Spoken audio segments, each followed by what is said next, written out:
Hace muy poco tiempo que los científicos han empezado a analizar el tema del amor que hasta ahora había estado reservado a los poetas y a los literatos. Han empezado a meter en el escáner, en los hospitales, a personas locamente enamoradas o locamente deprimidas porque perdieron un gran amor. Y estamos descubriendo la importancia fundamental de los factores biológicos y hormonales, de las sustancias químicas en el proceso de amar.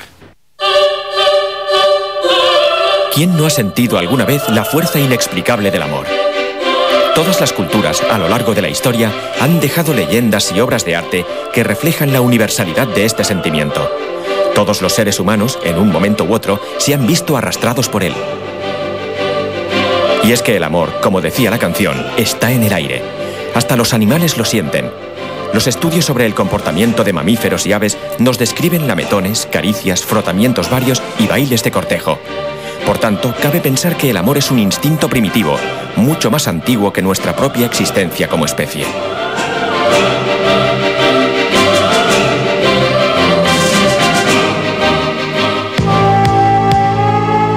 Al igual que el ansia de alimento o de agua y el instinto maternal, se trata de una necesidad fisiológica, un impulso profundo, una pulsación que consiste en cortejar y conseguir un determinado compañero para aparearse. Y como todo instinto, provoca conductas imprevisibles e impulsivas que han llevado al odio, a la violencia o a la desesperación. Nunca hasta ahora hemos tenido tanta libertad para elegir a nuestra pareja. Las posibilidades se multiplican en una sociedad global. Sin embargo, solo unos pocos de los candidatos potenciales con los que nos topamos cada día serán capaces de desencadenar la tormenta. Y aquí radica uno de los misterios del amor. ¿Por qué nos gusta una persona en concreto entre todas las demás? Esa es una pregunta muy difícil. Nadie sabe la respuesta. Pero déjame que te explique lo que yo sé. Hay un componente cultural muy importante. El momento también es muy importante. Hay que estar dispuesto a enamorarse. La gente tiende a enamorarse de alguien que tiene alrededor, próxima. Nos enamoramos de personas que resultan misteriosas, que no se conocen bien. ¿Qué hace que cuando entremos en un lugar lleno de gente nos fijemos solo en una persona? ¿Por qué esa persona y no otra de entre la multitud activa nuestros circuitos cerebrales y enciende la química amorosa? Por encima de características físicas o psicológicas, existe una razón que nos conduce a ver el amor con la mente y no con los ojos. La herencia evolutiva ha desarrollado mecanismos de selección para que en la elección de pareja la descendencia quede asegurada. Hay muchos elementos que condicionan esta elección. Uno de ellos lo definió Baudelaire. Amamos a las personas en la medida que nos resultan extrañas. Y es que la naturaleza nos ha dotado de un cableado cerebral para que las personas misteriosas nos parezcan interesantes. El misterio se asocia a la novedad y la novedad está asociada al neurotransmisor del amor, la dopamina. Pero la química del amor es compleja y a menudo nos lleva a contradicciones, ya que en general también sentimos más atracción por personas similares a nosotros. Desde el patrimonio financiero hasta aficiones comunes. Desde las cualidades físicas hasta aspectos más complejos de la personalidad. La genética condiciona todos estos aspectos, así que podemos deducir que los tipos genéticos se atraen. La química del amor ya se encargará de buscar las diferencias para una descendencia genéticamente más variada. También existe una preferencia biológica a elegir parejas bien proporcionadas. La cuestión física es, pues, muy importante. Una cara bonita, simétrica, produce más actividad en las regiones cerebrales implicadas en el enamoramiento. Este punto medio de equilibrio también se aplica a otras proporciones corporales. La más curiosa es la proporción cintura-cadera. Las mujeres cuya circunferencia de cintura se aproxima al 70% de sus caderas lo tienen más fácil para ser elegidas. Los hombres prefieren mujeres con más curvas, ya que tienen mayores posibilidades de tener descendencia. Esta preferencia natural por mujeres sanas y fértiles también tiene su razón evolutiva. Y es que la proporción de las caderas se hereda genéticamente.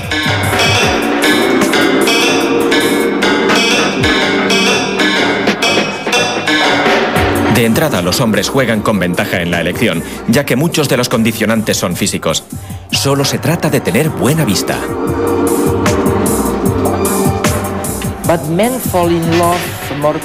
Pero los hombres se enamoran más deprisa que las mujeres, y esto también tiene una explicación evolutiva, ¿no? Sí. Verás, 3 de cada 4 personas que se suicidan cuando una relación se acaba son hombres, no mujeres. O sea que los hombres son tan apasionados como puedan serlo las mujeres.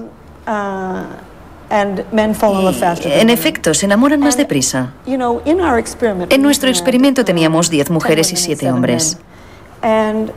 Y a mí me interesan sobre todo las semejanzas entre las personas. Las semejanzas en el cerebro, pero algunos de mis colegas decían, cojamos a los hombres y a las mujeres por separado y veamos si existen diferencias. Yo dije, es una buena idea, y sí que descubrimos algunas diferencias de género, no en el aspecto pasional. Los dos son apasionados. Son igualmente apasionados, pero en los hombres descubrimos una mayor actividad en una pequeña región cerebral asociada con la integración de los estímulos visuales. Eso tiene sentido. El negocio de la pornografía se apoya en los hombres. Las mujeres se pasan la vida intentando agradar con su aspecto a los hombres. Y durante millones de años, el hombre ha tenido que mirar bien a la mujer, tomarle la medida para ver si ella le daría un niño saludable. Increíble, o sea que las imágenes visuales son mucho más importantes que el olor, por ejemplo. No estoy segura, pero sí, somos primates. Nuestros antepasados descendieron de los árboles y si te caías del árbol morías. Así que somos un animal que tiene un sentido del olfato reducido. Por eso lo llaman amor a primera vista, no amor a primera olida. Pero déjame que te explique lo que hallamos entre las mujeres. Dime. A mí me sorprendió muchísimo. Descubrimos en nuestras mujeres una mayor actividad en unas 3 áreas diferentes, asociadas con la memoria y la rememoración, no simplemente con la capacidad de recordar.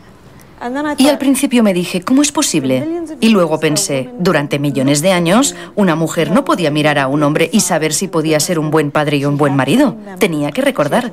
Tenía que recordar lo que había dicho el último día de San Valentín. Lo que había dicho. Sí, es verdad que se acuerdan. Nos acordamos. Y esperamos que se cumpla lo dicho. Y nos llamamos las unas a las otras por teléfono y lo recitamos para estar seguras de que nos acordaremos. Es un mecanismo de adaptación que las mujeres probablemente han poseído durante 4 millones de años para conseguir al hombre adecuado.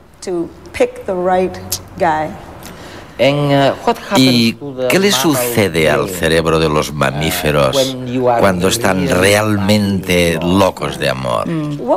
Hallamos actividad en muchas partes del cerebro, pero las 2 cosas más importantes fueron la actividad en una pequeñísima fábrica que hay cerca de la base del cerebro, llamada el área ventral tegmental. Y lo que hace esa fábrica es producir dopamina, un estimulante natural, un estimulante que proporciona sensaciones de plenitud, de euforia, cambios de humor.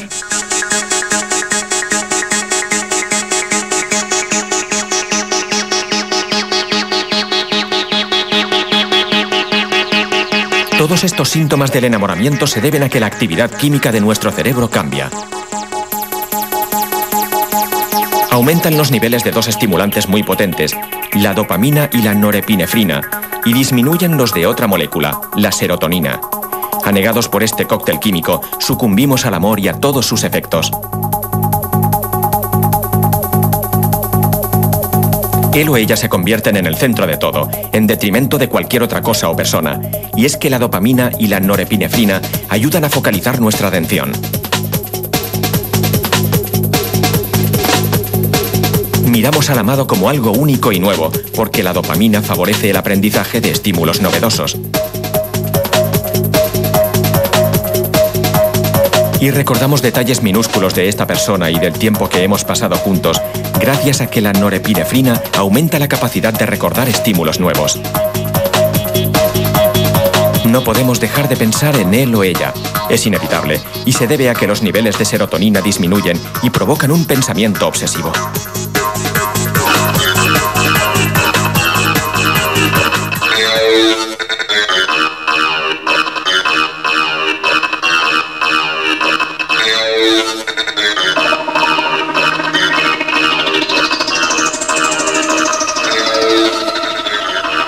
Buscamos la manera de tener cosas en común, incluso cambiamos la manera de vestir, nos pasamos del pop a Mozart, todo con el fin de agradarle. Es la dopamina una vez más, que también se asocia con la motivación y con las conductas orientadas a alcanzar un objetivo concreto. Curiosamente, si surgen obstáculos para la relación, los sentimientos se intensifican. Se conoce como el efecto Romeo y Julieta, y ocurre porque percibir la adversidad aumenta todavía más la producción de dopamina en el cerebro. Estas tres sustancias que producen el colocón del amante están más presentes en unas regiones cerebrales que en otras. Y podemos detectarlas con técnicas de neuroimagen. Escaneando cerebros enamorados se ha visto actividad en varias zonas, entre ellas la corteza, pero dos módulos destacan sobre el resto. El área ventral tegmental, la mayor fábrica de dopamina del cerebro, y el núcleo caudado, una región muy primitiva de donde emana la pasión. Se considera el motor de la mente y su combustible, no podía ser otro, es la dopamina. Ambas regiones forman parte del sistema de recompensa del cerebro, una red mental primordial que nos ayuda a detectar recompensas y a actuar para conseguirlas. En este caso, hace que el amante centre toda su atención en el premio más importante de su vida, una pareja que transmita su DNA para toda la eternidad. No es de extrañar que los amantes crucen continentes para abrazarse durante un fin de semana, cambien de trabajo o incluso mueran el uno por el otro. Cuando este sistema se activa, poco podemos hacer. Pero realmente, ¿es todo química? Y yo tengo que decirles que sí, que es química, que todo es química. Cada vez que producimos un pensamiento, una motivación, una emoción, siempre se trata de química. Ahora bien, se pueden conocer todos y cada uno de los ingredientes de un pedazo de pastel de chocolate, y sin embargo todavía nos gusta sentarnos y comernos ese pedazo de pastel. De la misma manera podemos conocer toda la química que hay detrás del amor romántico. Podemos saber muchísimo acerca de él y todavía ser capaces de captar toda su enorme magia. Has mencionado el chocolate. Parece ser que el chocolate activa los mismos tipos de neuronas que el amor romántico. Y es por eso que los dos son adictivos, ¿no? Sí, el amor romántico es adictivo. Como con cualquier droga, al principio nos basta con poco, pero a medida que la adicción aumenta necesitamos más dosis, y cada vez es más fuerte. No podemos controlarlo, es balsámica cuando lo disfrutamos, pero la euforia conduce al ansia cada vez más rápido.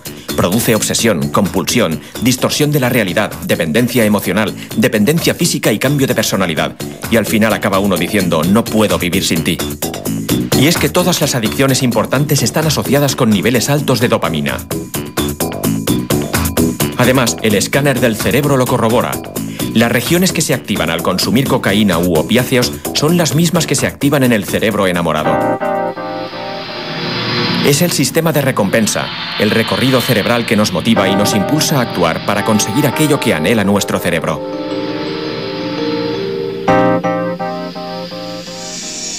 Sí, el amor es una droga adictiva.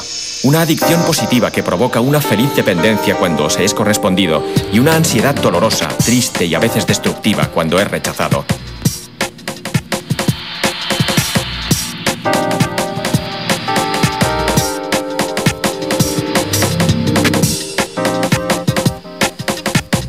Por eso el tratamiento de los enfermos de amor es como el de una adicción: cortar de raíz, evitar los restaurantes donde solíamos ir a cenar, no escuchar las mismas canciones. Es decir, evitar todo aquello que despierte en nosotros el deseo de estar con el amante díscolo. Helen, hay algo en lo que todo el mundo estaría de acuerdo. Es lo que tú llamas el impulso sexual general. Sin él no habría niños, los genes no se perpetuarían.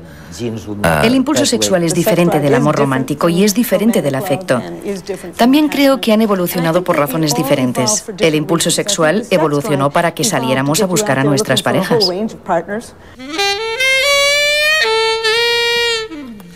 Es un impulso fundamental. Y no hay duda de que el deseo y el amor son cosas distintas, y que los caminos cerebrales que lo rigen también son diferentes, pero en algunas ocasiones están conectados. ¿Qué hace que se nos despierte el impulso sexual? A pesar de que la cultura popular nos ofrece muchos afrodisíacos, La naturaleza solo ha diseñado una sustancia capaz de estimular el deseo sexual en mujeres y hombres: la testosterona, y en grado menor, el resto de hormonas sexuales masculinas. Y la testosterona puede inundar el cerebro.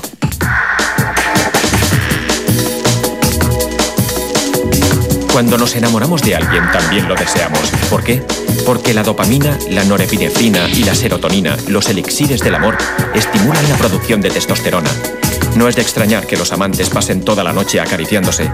La química del amor enciende el deseo más poderoso de la naturaleza: el impulso de copular. Y al revés, ¿es capaz el impulso sexual de desencadenar el amor? No necesariamente, pero puede ocurrir. La actividad sexual puede provocar la liberación de dopamina y de norepinefrina en el cerebro y, por tanto, ayudar a que surja la pasión romántica.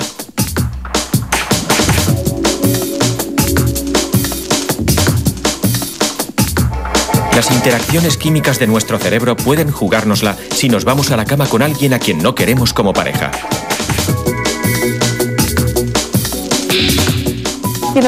Creo que el amor romántico es el impulso verdadero porque emana de este cerebro primitivo y es más fuerte que el impulso sexual.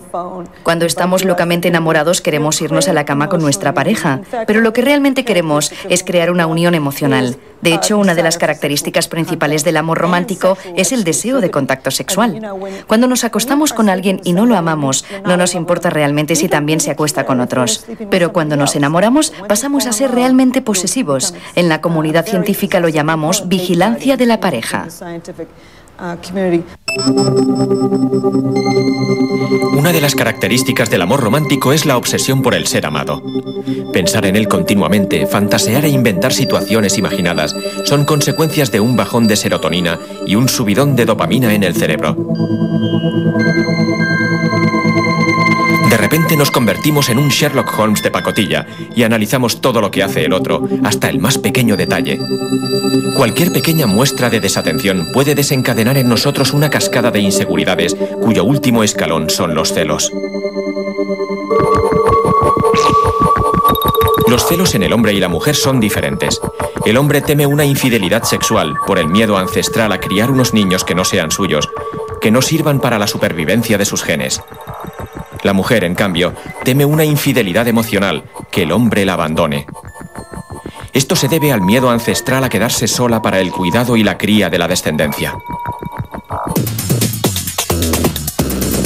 También sus reacciones ante un posible afer extramarital son distintas. Mientras el hombre tiende a reaccionar con violencia y a sentirse ultrajado, la mujer tiende a autoculpabilizarse y preguntarse qué ha hecho mal. Sin embargo, y a pesar del rechazo que una cana al aire pueda provocarnos, tiene su razón de ser. La infidelidad permite que se engendren diferentes hijos de diferentes parejas y, por tanto, que las mezclas de genes sean mayores y aumente la variedad en la población. El amor romántico es muy peligroso. Lleva consigo una gran felicidad y una gran tristeza. Pero cuando se nos rechaza estando enamorados, hay personas en todo el mundo, sobre esto hay mitos y leyendas que tienen miles de años de antigüedad, hombres y mujeres, que cuando son rechazados pueden matarse o matar a otra persona. El teléfono que no suena, el correo que no llega, las noches sin dormir, la obsesión por el reencuentro con la persona amada. Tanto tiempo y tanta energía centrados en la atención de la pareja, en la obsesión. Podrían ser algunos de los síntomas del amor, pero hablamos de un sentimiento casi tan universal como el amor, el rechazo. Sentimientos tan profundos y perturbadores que nos arrastran a la protesta. Protestamos desde el dolor de la pérdida y protestamos con ira. Emociones tan intensas que solo se pueden equiparar a las del amor. Y es que las mismas sustancias químicas que se activan con el amor romántico cobran aún más fuerza para retener a la persona amada. La dopamina llega a regiones cerebrales donde se genera la motivación para alcanzar recompensas. Si la recompensa tarda en llegar, los productores de dopamina prolongan su actividad.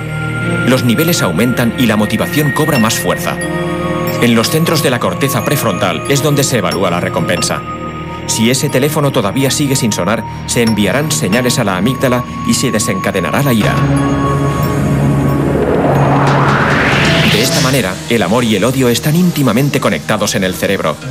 producen los mismos síntomas y ponen en actividad las mismas sustancias químicas. De ahí que el cerebro humano haya capacitado al amante abandonado a odiar fácilmente a la persona que adoraba. Es solo un juego de combinaciones químicas donde los límites son muy frágiles.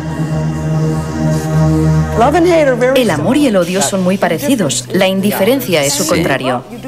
Y hacemos las dos cosas.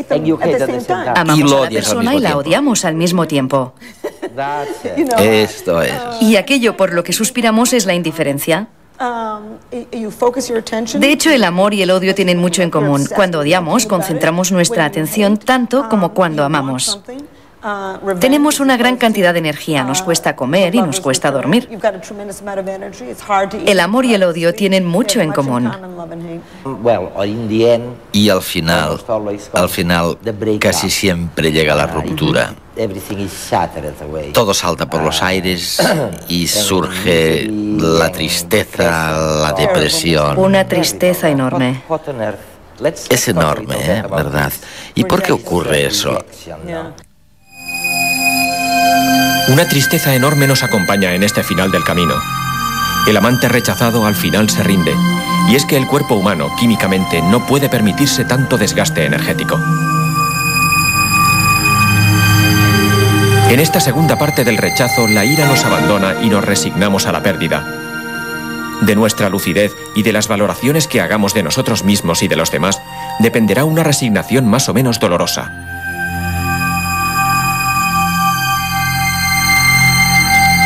Los sentimientos de resignación y de desesperación son los protagonistas de este final de romance.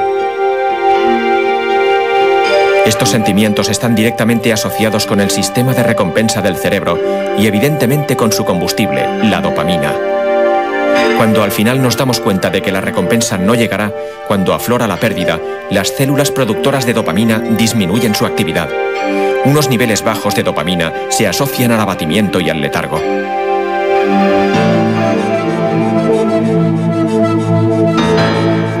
El estrés del abandono también cobra protagonismo en esta fase del rechazo. Pone en juego neurotransmisores tan potentes como la dopamina, la norepinefrina y la serotonina. Cuando el estrés del abandono es prolongado, los niveles de las tres sustancias caen por debajo de lo normal y nos arrastra a una profunda depresión. Un mecanismo catártico para empezar de cero. Estamos diseñados para sufrir cuando nos falla el amor. Solo el tiempo nos sacará de la angustia y de la desesperación.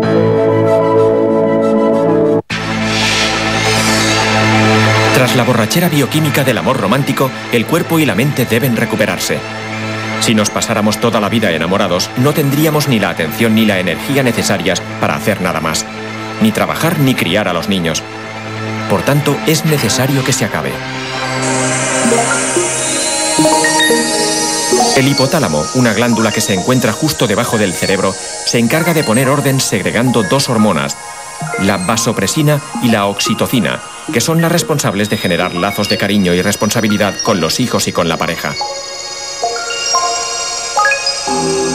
Ambas recorren la sangre durante el orgasmo y hacen que justo después tengamos una sensación de fusión completa con el otro, que contribuye en gran medida en establecer esos vínculos que permitirán a ambos compartir tiempo y atención para los niños.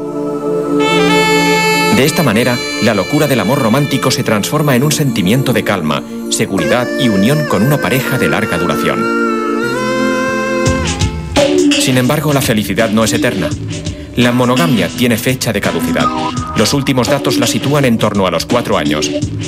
Es decir, que existe una tendencia universal de cambiar de pareja al cabo de este tiempo.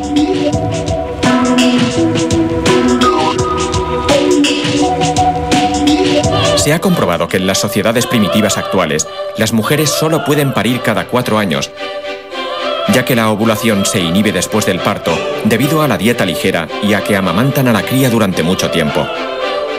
Este ciclo biológico podría reflejarse en nuestra tendencia a perder el interés en la pareja al cabo de unos años.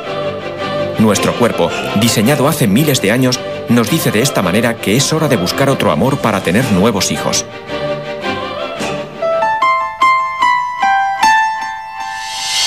Sí que somos monógamos, sí, pero de una manera sucesiva. Estamos hechos para tener varias parejas, una tras otra, e hijos variados para que puedan reproducirse entre sí. Según esto, somos mucho más modernos y liberales de lo que creíamos hasta ahora.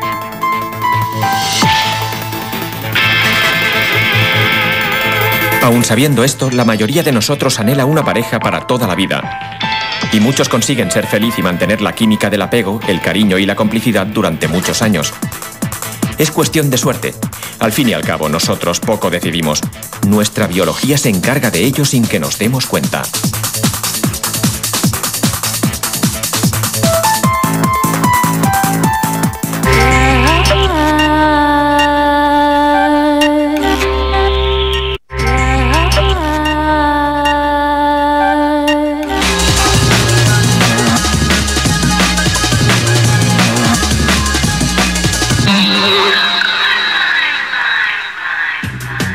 Ya no hay excusas para decir que estamos bajos de ánimo porque nos encontramos mal. Un estudio acaba de demostrar que el estado emocional no depende de la salud del individuo, sino de su capacidad de adaptación a las diferentes situaciones cotidianas. El estudio, dirigido por unos científicos de la Universidad de Michigan, se ha realizado con un grupo de pacientes sometidos a diálisis y con un colectivo de personas sanas. Se analizó el humor que a diario registraban todos los participantes en el experimento a lo largo de una semana. Los resultados fueron contundentes y demostraron que los pacientes de diálisis casi siempre se encontraban de buen humor y su estado emocional no era peor que el de los voluntarios sanos. El grupo de personas sanas aseguraba que si algún día tuvieran que seguir algún tratamiento médico, su ánimo empeoraría, circunstancia que no se correspondía con la realidad de los enfermos renales. Igualmente, las personas que seguían un tratamiento médico creían que serían mucho más felices si estuvieran sanos, hecho que tampoco coincidía con el estado del grupo que no padecía ninguna enfermedad. Los defensores de las plantas transgénicas tienen un nuevo argumento para defender esta práctica. Un reciente experimento ha constatado que algunas variedades vegetales pueden ser muy eficaces a la hora de eliminar contaminantes de diferentes tipos de suelos. La prueba realizada en unos laboratorios de la Universidad de Berkeley ha consistido en manipular genéticamente varias plantas capaces de absorber contaminantes del suelo. Tras varios análisis, los resultados han demostrado que las variedades transgénicas eran entre 2 y 4 veces más eficaces que las especies naturales. Los científicos han creado 3 plantas transgénicas de la mostaza que han mostrado varios grados de absorción del selenio, una sustancia vital para la vida, pero que en grandes dosis es tóxica. Ahora lo que pretenden los expertos es multiplicar por 100 y hasta por 1000 la capacidad de absorción de estas plantas creadas en el laboratorio. Una vez han realizado su función, las plantas pueden recolectarse, secarse y añadirse a piensos animales o incluso introducirse en suelos pobres en selenio. La gran baza de las nuevas tecnologías es su utilidad a la hora de mejorar la calidad de vida de los ciudadanos de a pie. Esta mejora del bienestar debe notarse cada vez en más sectores. La clase política cree que una buena manera para luchar contra la abstención en unas elecciones es permitir que los electores puedan votar a través del teléfono móvil. La propuesta es el resultado de una encuesta realizada a personas mayores de edad con derecho a voto. A los encuestados se les preguntó si votarían en el caso de que pudieran hacerlo a través del teléfono móvil. Las conclusiones fueron contundentes. El 43,3% de los ciudadanos que habitualmente no participa en los procesos electorales votaría si lo pudieran hacer a través del celular. Además, otro 38,8% lo haría si tuviera otro sistema electrónico a su alcance. Entre las personas más receptivas para probar otros métodos de votación alternativos a las tradicionales urnas se encuentran las mujeres de entre 18 y 35 años. La mayoría prefería votar por el teléfono móvil, seguido del ordenador personal y de otros sistemas digitales alternativos. En Japón han desarrollado una nueva terapia que nos evitará en muchos casos ir al dentista. Se trata de una pasta dental que es capaz de reparar las caries incipientes sin tener que utilizar métodos agresivos como los que se utilizan en la actualidad. La pasta dental está formada por cristales de hidroxiapatita, modificada con un elevado potencial a la hora de reparar las lesiones iniciales causadas por la caries. La pasta dental de esmalte sintético, además, evita la propagación de la caries. Los responsables de la nueva pasta remarcan que en la actualidad el tratamiento de las caries se basa en la eliminación mecánica de la parte afectada y la posterior inserción en el hueco de una pasta de resina o metal. Este mecanismo es demasiado agresivo para las caries iniciales, ya que se acaba eliminando parte del diente sano para poder insertar el empaste.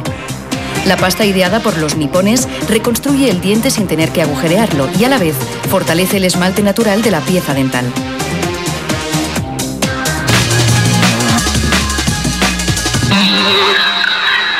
Bienvenidos a Redes.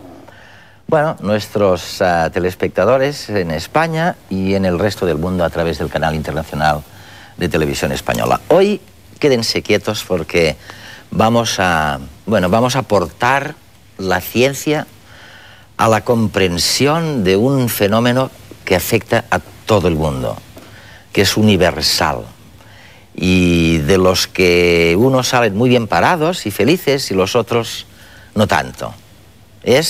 Imagínense, es el tema del amor. Y no solo del amor romántico, sino del impulso sexual y de lo que Helen Fisher, a la que hemos visto en la primera parte del programa, llama la parte afectiva o estable o amorosa, ¿no? entre una pareja. Cuando le oyes hablar a Helen de todos los temas, era en Nueva York, la entrevista la grabamos allá, del amor en términos de dopamina y serotonina y otras, y norepinefrina. Eso. Bueno, sustancias químicas, hormonas. Dices, ¿pero será esto solo el amor? Del que tanto nos han hablado los poetas y los literatos, que tú también conoces, Paula. Carlos, cuando la oyes a ella, tu reacción cuál es? Hombre, si oyendo nada más que el discurso de la entrevista o en general sus libros, es un discurso en general reduccionista. Es decir, si algo hemos descubierto el análisis científico-social del amor, es que el amor es un fenómeno muy complejo y por lo tanto solamente puede ser entendido si se tienen en cuenta factores biológicos, por supuesto, pero también factores culturales, factores sociales, factores de grupo y factores del individuo, al fin y al cabo. Pero es muy distinto del amor de un elefante con una elefanta. Hombre, es muy distinto, obviamente. Es en muy tanto distinto. Que es un fenómeno... ¿Se enamoran los animales o no? Hombre, el concepto de enamoramiento yo creo que es un producto sociocultural, además de biológico, el concepto de enamoramiento. Sí. Por lo tanto, desde ese momento los animales no se enamoran. Los animales sienten atracción sexual, ¿no? Deseo, efectivamente, y aparte vínculo afectivo. Un vínculo, hay muchas parejas estables, ¿no?, en el mundo animal. Ahora, lo que llamamos enamoramiento, que incluye expectativas, incluye roles, incluye normas... Pero el amor, me estáis diciendo, en eso corroboráis lo que decía Helen Fisher, es una emoción transitoria. Sí, es como una droga. El amor romántico, digamos. Es una enfermedad, es una droga, es un momento en la vida en el que pierdes, te enajenas, ¿no? Dejas de ser de... A Picasso, en tu libro Picasso y las mujeres, cuando lees la historia de las 13... amantes, ¿no?, o mujeres que pasaron por su vida, tiendes a pensar eso, ¿no?, de que era una historia... Sí, es que Picasso tuvo una relación con las mujeres y en general con el mundo muy especial, se sentía distinto desde muy pequeñito y su relación con las mujeres era una especie como de, no sé, de parásito o chupasangre, ¿no? Entonces las utilizaba, por supuesto las amaba en un momento determinado, pero cuando ya dejaba de amarlas las destruía, ¿no?, para volver a renacer, ¿no? Es un poco el caso de Don Juan, ¿no?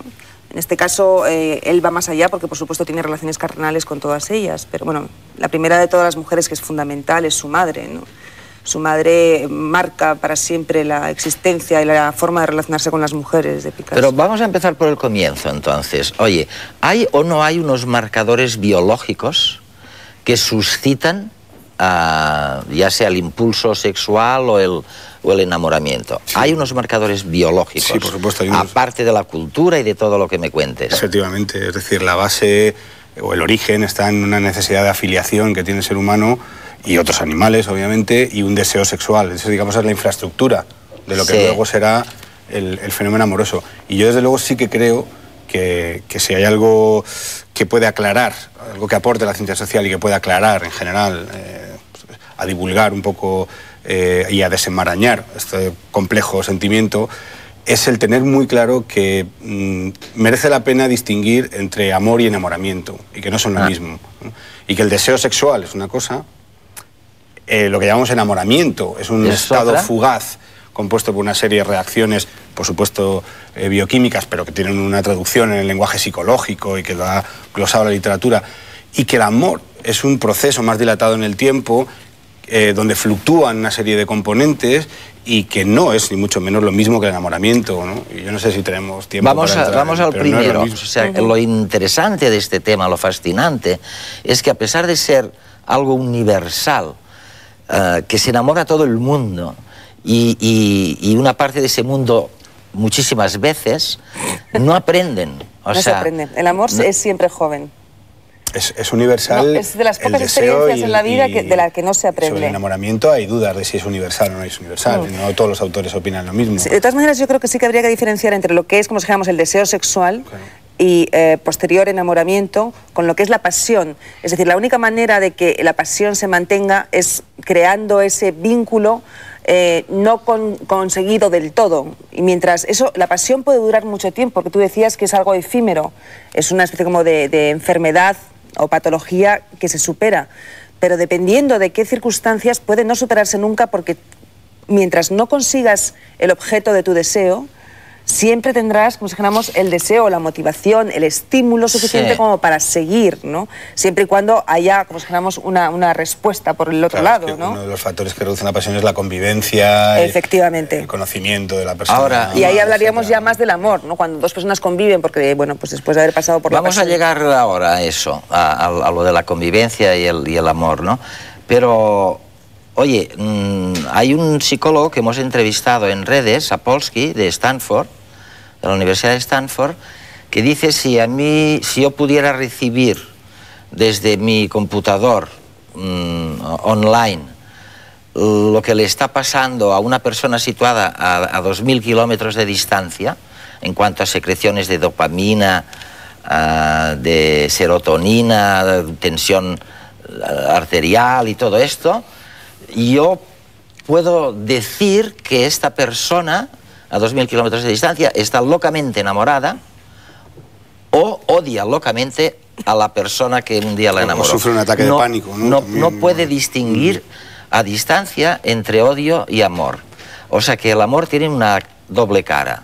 Sí, por supuesto, esto lo comentábamos antes un poco, ¿no? Sí. Ortega habló del estado de imbecilidad transitoria, ¿no? El estado de enamoramiento como tal, lo que pasa es que obviamente bendita imbecilidad transitoria, para mucha gente estará, claro, supongo, de acuerdo en que es un estado, bueno, pues ambivalente, pero por lo menos parcialmente placentero, ¿no? Y motivador, y claro, etcétera. Pero efectivamente lo que son, es que es un poco lo que comentábamos antes, el enamoramiento pudiera ser universal, pero ¿qué significa estar enamorado? ¿Y qué se debe esperar de ti cuando estás enamorado? Lo que uno tiene, eso varía entre las culturas. Y en una determinada cultura tribal, tener esas sensaciones y experimentar esas emociones hace que el individuo crea que debe de funcionar de una determinada manera y actuar de una determinada manera, irse de la tribu, raptar a la persona, tener relaciones sexuales con ella o no tenerlas, y en otra cultura tendrá otras expectativas. Oye, hay una diferenciación, pero antes os voy a pasar un pequeño documental sobre la fisiología de una parte de este proceso amoroso.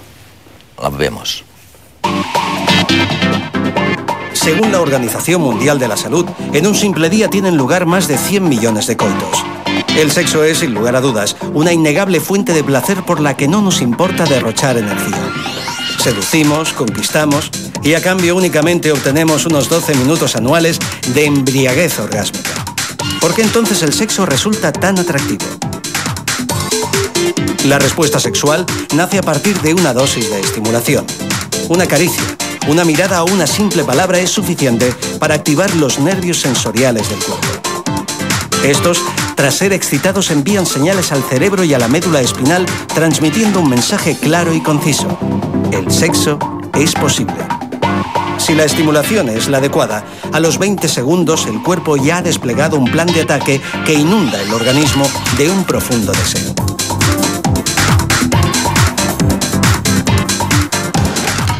Las células del sistema nervioso parasimpático, localizadas en la médula espinal, segregan rápidamente dos sustancias, la acetilcolina y el óxido nítrico. Ambas relajan las paredes arteriales de los genitales. Como resultado, la sangre fluye con mayor libertad. Los órganos sexuales se dilatan y se lubrica la pared vaginal en la mujer. Simultáneamente, el cerebro sigue recibiendo señales de excitación que provocan la respuesta del hipotálamo. Este aviva la actividad del sistema parasimpático e interviene en la liberación de hormonas que intensifican la sensación de placer. Llegados a este punto, solo tu cerebro puede traicionarte. Durante la etapa de excitación, las señales nerviosas viajan a través de todas las neuronas. El cerebro entero está al servicio del sexo, de forma que cualquier pensamiento, recuerdo o prejuicio puede bloquear la libido. En definitiva, durante el sexo nunca estás solo.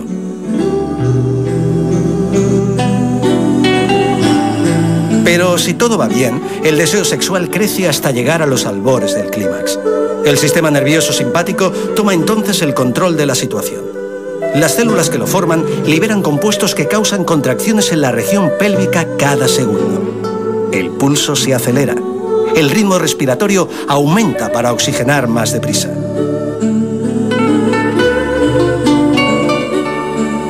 El hipotálamo, a su vez, recibe órdenes de segregar en el torrente sanguíneo una cantidad masiva de oxitocina y dopamina. Estas dos sustancias recorrerán todo tu organismo provocándote un intenso placer que crecerá progresivamente. El orgasmo ya está aquí.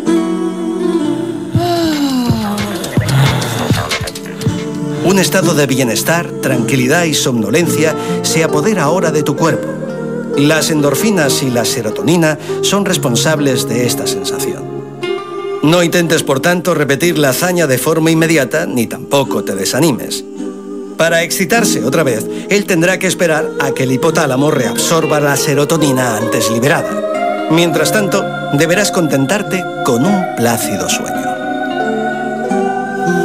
La fisiología del orgasmo, ¿qué pasa en el cuerpo, en el cerebro y en nuestros órganos en el acto del amor? Vamos a ver un tema que interesa a todo el mundo. ¿En qué medida la cultura nos diferencia? Pues todo lo que comentaba antes, de roles, de expectativas. Pero expectativas, resulta que luego hablamos con Daniel Gilbert en Harvard y nos dice que invariablemente las expectativas las vas a sobredimensionar, las resultantes de un amor romántico, las vas a sobredimensionar en la misma medida en que sobredimensionas el efecto devastador que va a tener o que ha tenido una desgracia. O sea, entonces, ¿por qué? Porque el cerebro, nuestro cerebro, se arma interiormente para protegerte y sobrevivir, y lo que ahora te parece que es un torbellino, luego resulta que es más asimilable, ¿no? De acuerdo, lo que pasa es que una cosa no quita la otra tampoco, ¿no? Quiero decir que el impacto obvio de la sociedad y la cultura lo podemos ver en que amar, como comentábamos antes, sí, ha sido diferente a lo largo de la historia en Occidente, y es diferente entre unas culturas y otras, y unos pueblos y otros. Experimentar y desarrollar el amor, ¿no? Es distinto en unos pueblos y en otros, ¿no? De hecho, por ejemplo, una de las pruebas más evidentes es que el amor hoy en día debe de producirse en la misma relación que el matrimonio y que el sexo. Aprendemos que deben ir unidos. Eso no ha sido así a lo largo de la historia. Pero la gran revolución, me cuentan, es la separación entre la sexualidad y la reproducción. O sea, hoy están separados. Bueno, sí, las mujeres pueden tener hijos sin necesidad de tener relaciones sexuales. Y es una gran conquista social, al parecer. De hecho, yo creo que los hombres van a tender a desaparecer. Bueno, eso hay el género masculino. Genetistas. No, a mí me parece que es importante que quede claro, por lo menos creo que es importante que quede claro que el sentimiento, esa necesidad de estar enamorado, es una necesidad de diluirse en el otro. Y de esa forma uno tiene la impresión, es absolutamente ficticio, ¿no? Como puede ser la imagen que tenemos del otro, pero en el fondo es una forma de combatir, como decía, es de luchar contra la muerte y de hacerse indestructible en cierta medida, aunque sea algo que es un constructo, si quieres, demasiado sí, muy literario. Complejo, muy literario. Sí, porque Helen... No Helena de Troya. Eso.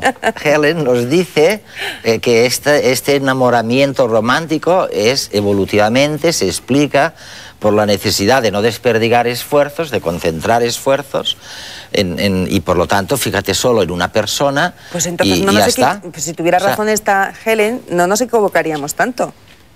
¿No te parece? No, nos podemos concentrar en alguien que luego conviene. no resulta. No, tú eres una gran especialista además en psicología de empresa, pues no habrán contratado las empresas gente que luego no les da el resultado que querían, ¿no?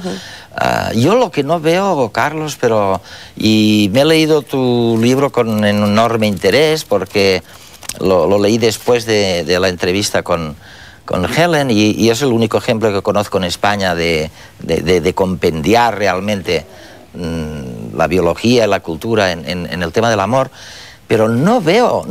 ¿Qué aporta la cultura en la sociedad? No veo el factor cultural como más importante o equiparable a estos factores de que me hablan los psicólogos como la Helen Fisher y compañía, ¿no? Hombre, pues, por ejemplo, las presiones sociales. Sí. El adolescente, cuando cumple, en fin, 14, 13 años, ¿no?, recibe, o vamos todos, ¿no?, recibiendo una serie de presiones que son un producto social, no son biológico.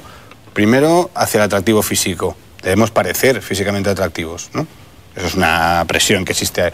Después, hacia el emparejamiento. Pues tenemos que emparejar, porque si no, ya empiezan a haber rumores. Pero eso lo lleva la biología, ¿no? Claro. Es un producto social, ¿no? Las presiones sociales son diferentes en unas culturas y en otras, ¿no? Las costumbres, los usos y las costumbres sociales. Pero la tendencia es a reproducirse. Claro. Bien, a perpetuar los genes, exactamente. Y para eso hay que elegir a una para no desperdiciar esfuerzos. Y luego dice Helen Fisher, y durante un rato por lo menos, mientras están los pequeñitos, exactamente, la trampa evolutiva con los dos sistemas, el afecto, ¿no? la pareja está tranquilos y bien, y la gente está feliz. Ahora, ¿por qué eso puede durar mucho más allá de lo que explicaría la biología? Que también es verdad. Sí, por el segundo sistema, claro, el del apego, ¿no? Es decir, los una afectos, vez que pasa la pasión y empiezan los afectos, empieza la costumbre, el vínculo, la estabilidad emocional, el equilibrio, la búsqueda de tener siempre un lugar al que ir, donde te están esperando.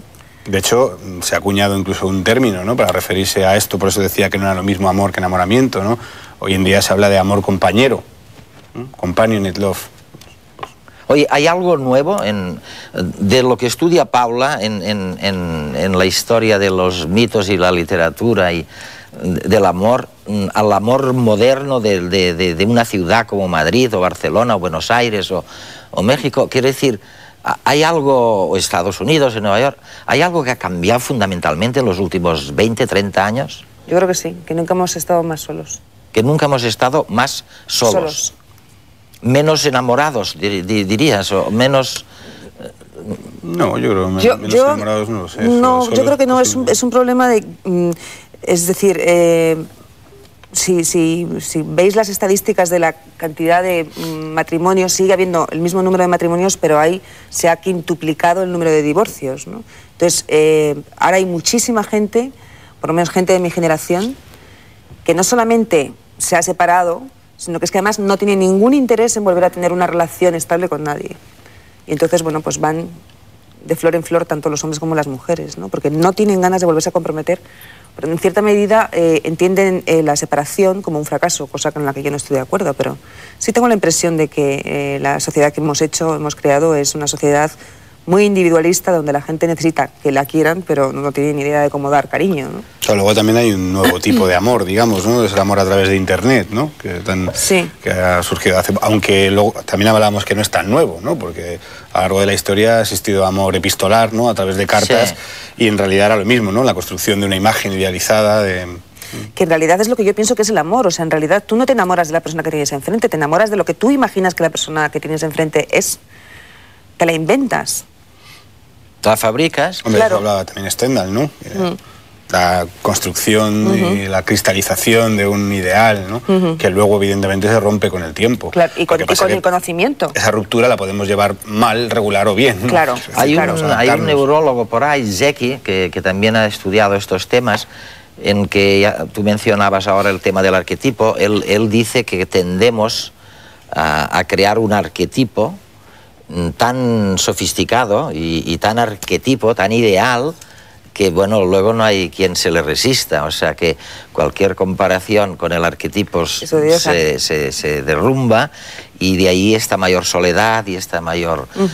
Pero, oye, ¿los científicos nos podéis ayudar en algo en este tema? Hombre, yo creo que sí, ¿no? De hecho, la idea un poco es, si la mayoría de del sufrimiento que se da en una relación de pareja tiene que ver con la ignorancia de determinados procesos que ocurren y que uno no sabe que ocurren, o con expectativas que son defraudadas, bueno, pues conocer qué procesos suelen ocurrir, qué es lo habitual, saberse que uno no es el único al que le pasa determinadas cosas, pues evidentemente que ayudan al individuo, a la persona, a llevar mejor una serie de cuestiones. Yo no estoy muy de acuerdo contigo en esto. Perdóname que te pregunte. Tampoco tiene por qué ser necesariamente el objetivo final que una pareja a toda costa permanezca unida. No solamente eso, sino que incluso aún la satisfacción del individuo, ¿no? El saber que hay muchas otras personas que están en tu misma situación, o el saber que generalmente cuando llevas 3 años de convivencia empiezas a odiar ciertas cosas que hace el otro, o en fin, que ya no hay esa relación idílica que había al principio de la convivencia, el saberlo no nos libra de repente tener la sensación de que estás perdiendo el tiempo, que estás con una persona que ya no quieres, que ya no deseas, que ya no... No, pues es que el error yo creo que está ahí, en que ya no quieres. El error está en pensar que enamoramiento y amor es lo mismo, y que si dejas de estar loca y apasionadamente enamorado es que ya no quieres. Claro, ese es el problema, pero es que hay distintas fases, es decir, no es lo mismo estar enamorado que el amor. Digo, cuando uno termina de estar enamorado tiene que buscar fórmulas para poder seguir conviviendo y para poder seguir estando con esa persona. Objetivos comunes, proyectos de vida, los hijos, el ocio o el ocio compartido. ¿No? Muy fuerte. Un vínculo afectivo también, pero ya no es la pasión. Muy bien, de acuerdo. Pero hay veces que eso no se construye. Es decir, que después de la pasión no se construye otra fórmula.